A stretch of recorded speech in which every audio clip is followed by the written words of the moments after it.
Корогоро койлорун эмнетүүгө шашылган чабандар алыскы жайытка даярдык көрүп жаткан кези мал башы түгөл болуш үчүн алдын ала мынтип эмдетип алганы алардын олжосу.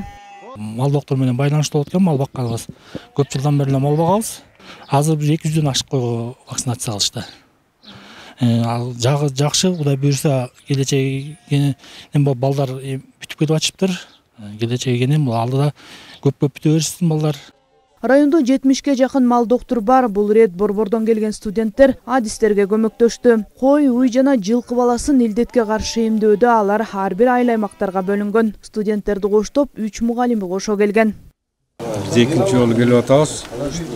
Жетегүз районуна ушундай көрсөткүчтөрдү, мындай жасалган жумуштарды республиканын бардык райондоруна, бардык облустарда ала кетет.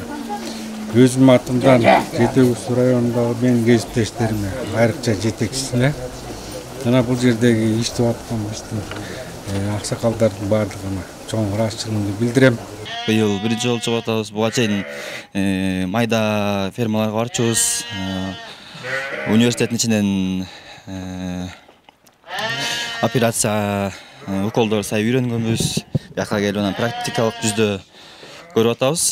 Райондук ветеринардык башкармалыгы агрардык окуу жайы менен 1 жылдык мөөнөткө келишим түзүшкөн. Бул рет 4 курстун студенттери алган билимин иш жүзүндө пайдаланып, миңдеген үй жандыктарын эмдеп жаткан учуру.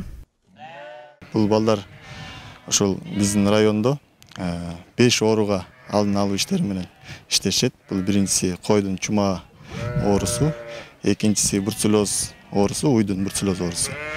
Анан ошол эле уйга шарп ылаңына каршы эмдөө иштерин жүргүзүшөт. Андан сырткары иттерге эхинококкоз, альвекоккоз ооруларына таблеткаларын берип, анан кутурмага каршы кайра вакцинация жасашат. Учурда райондо эпизоотиялык абал туруктуу дешет адистер. Мал ылаңдарын жана ит мышыктар маал менен эмдөөдөн өткөрүү иштери дээрлик аяктап калган кези. Жанара Сагындыкова, Нурдин Нурманбетов, Сергей Мишенко, Жетегүз району.